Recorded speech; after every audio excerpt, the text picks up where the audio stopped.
Hey, this is Chuck Mayer welcoming you to the latest Fishy Business weekly update.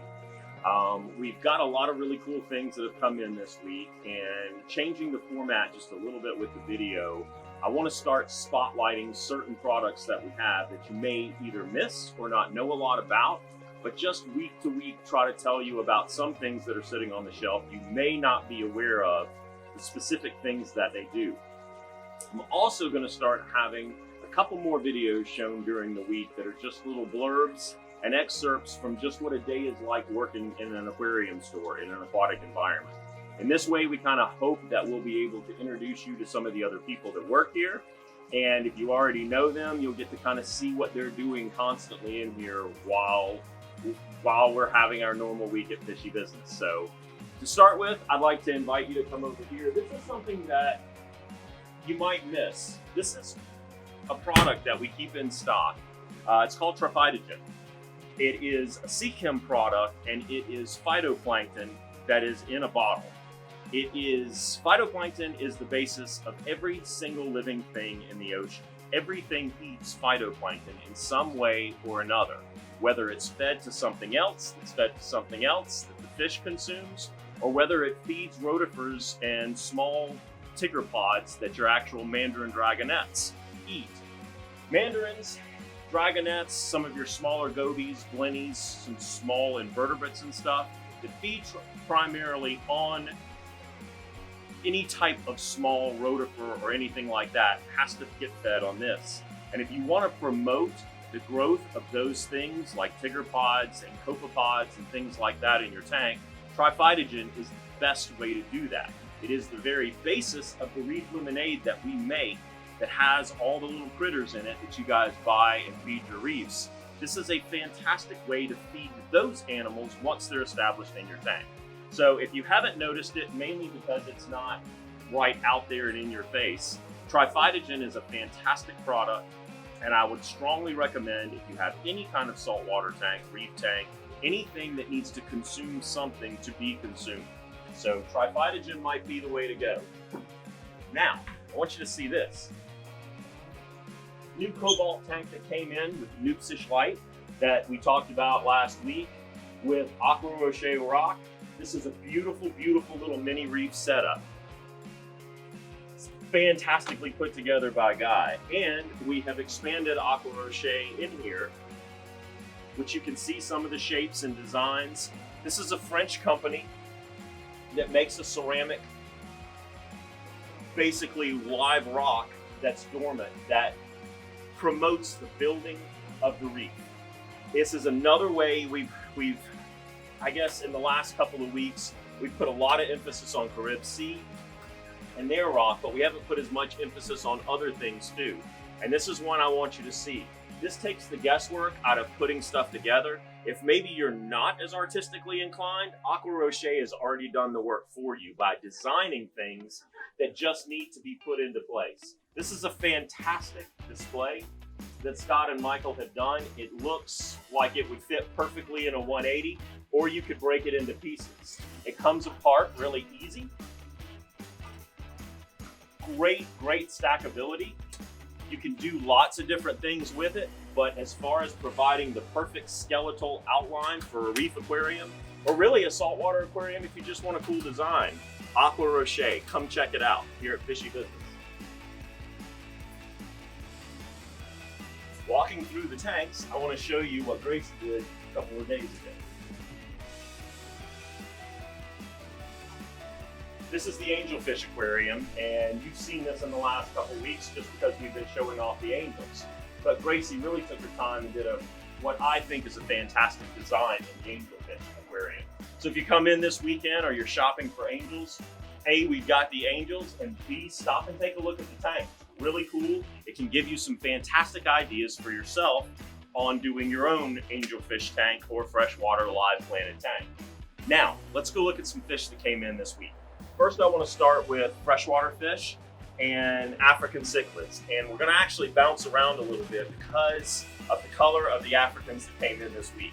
I always harp on it, but if you want something that is somewhat comparable to saltwater, it's very hard to not get that with an African cichlid.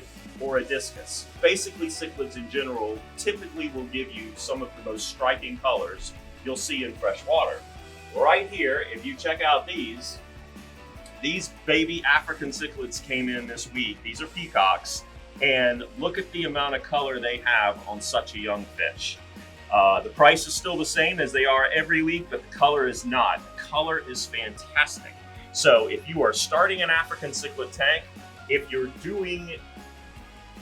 even contemplating doing African cichlids, peacocks are a great way to get started, and this is a whole lot of color. Now, as cool as these are, the other peacocks that came in this week are even more amazing. And I know a couple of weeks ago we showed you several groups of peacocks, and I said, oh, these are the most amazing peacocks that we've ever had. Well, come check these out.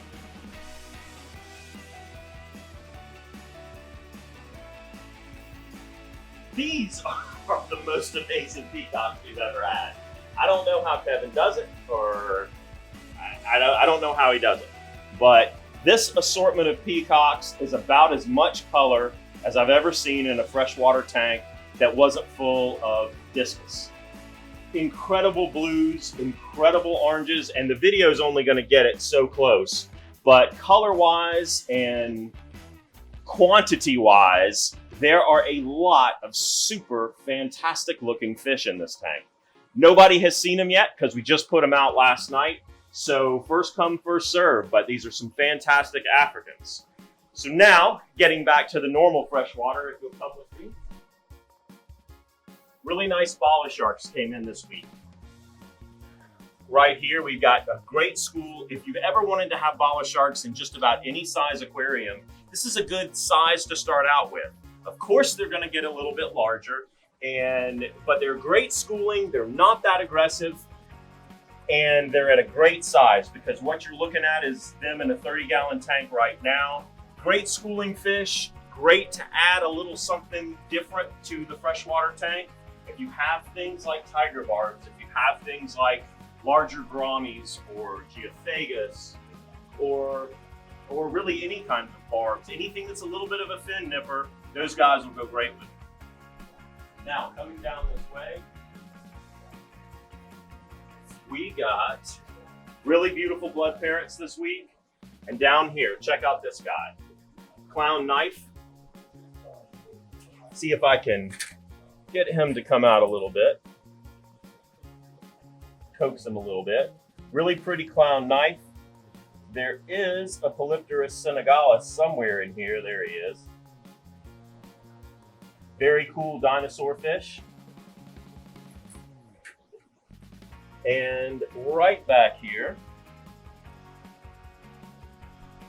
Now, while this fish gets absolutely huge and will eat anything it can swallow, a really cool tiger shovelnose came in this week.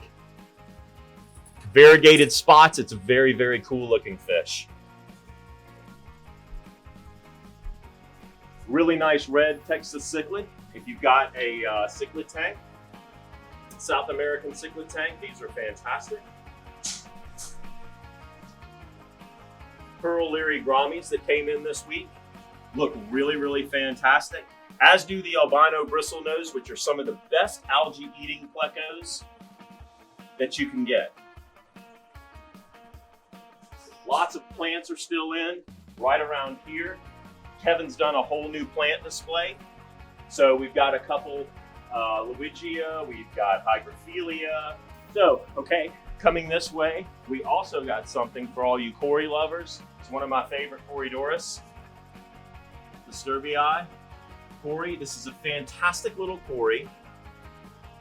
All the striations, the stripes on the body, and then it has these orange fins on both the pectoral fins. Very pretty, non-aggressive. You can keep them in groups, and they've come down a lot in price over the years. So very affordable now.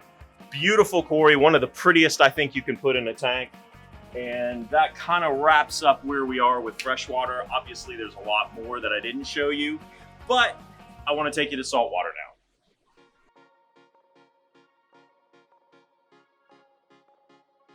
Oh, wow, cool. Okay, you caught me in a moment.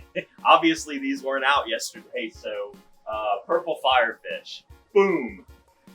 These are great, and you can see kind of why they're great. These are part of the dartfish family. These are called purple firefish. You've also seen me show a lot of the regular firefish. These guys will hang out in school together, and they have some of the prettiest, softest colors, with the purple on the face, with the lightning red coming down the back, and just this smoky body. They're such a beautiful little fish.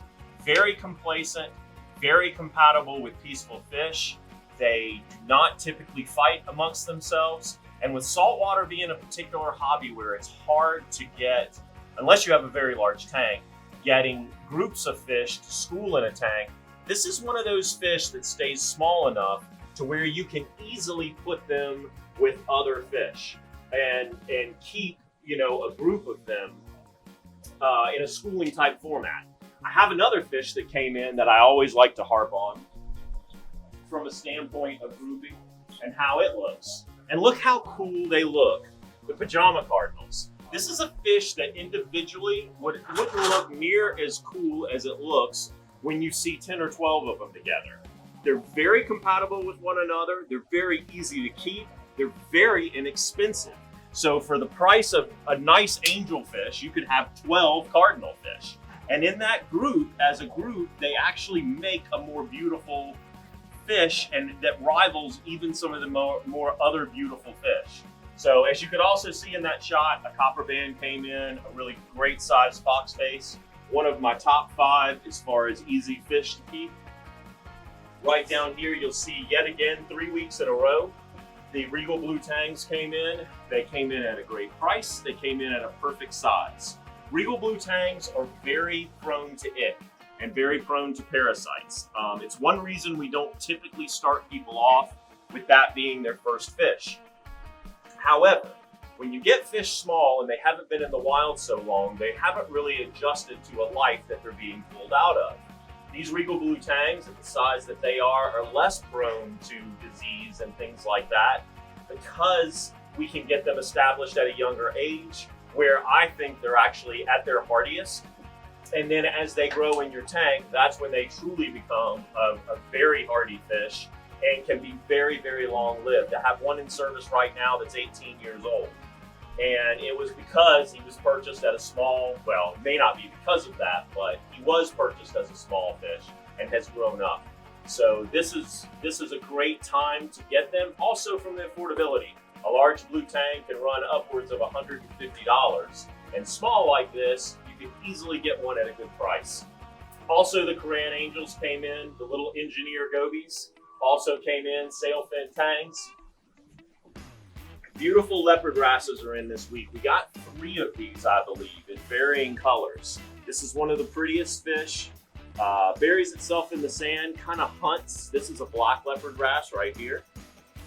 Kind of hunts throughout the reef, but definitely what I would call a statement maker of a fish. Now,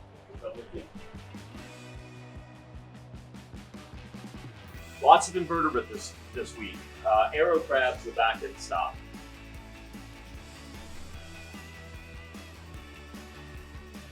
Very, very cool there. Lots of urchins came in this week. Chocolate chip stars are back in stock. Right here.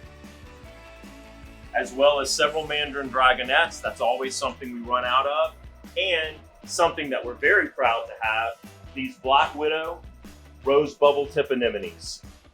We've got a plethora of them right now. We have sold a bunch. I don't expect they'll last much longer than 1 more week. But right now we've got them in this shallow tank where you can actually see from above and from straight ahead just how pretty they are. Bubble anemones are the quadricolor species, are the hardest anemones. So as far as hardiest anemones, they're the easiest anemone to keep if you're trying to establish an anemone in your tank. This is the best one to start with, not necessarily this particular species, but the group of quadricolor colors in general, whether it's green, whether it's a rose, whether it's a blue, whatever kind. The bubble tip anemones are the easiest ones to try. They will give you the least amount of trouble, in my experience. And if you're in the market for trying an anemone, this is the way to go. So that's all we have time for this week. I will be updating many different videos next week. And we've got a special surprise, a contest that's coming up next video. So pay attention to that. That'll be for September and all the new things that are coming your way. I hope you have a great week. This is Chuck Mayer, Fishy Business. One thing that I failed to mention, this is very, very important because not a lot of people think about it. It's a very easy way to save your aquarium. It's a battery-powered air pump. We're right in the middle of storm season, and it will be for the next couple of months, not to mention winter power outages and things like that. These battery-powered air pumps for a whopping $20 can definitely help save and oxygenate your tank anytime there may be a power outage. Everybody isn't fortunate enough to have a generator or something like that to kind of fix things if power goes out. And this is a way to easily do that. It's very rare for us to have long power outages where we are, but if you're anywhere where that does happen or there's a worry of it, it's good to have one of these underneath the tank.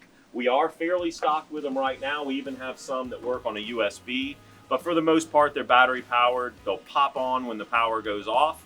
And it's a great way to oxygenate your aquarium and save it in the situation where there would be a power outage. So check them out. If nothing else, just kind of keep one handy because it's when everybody needs them that we never have them. So get them while you can. Battery powered air pumps.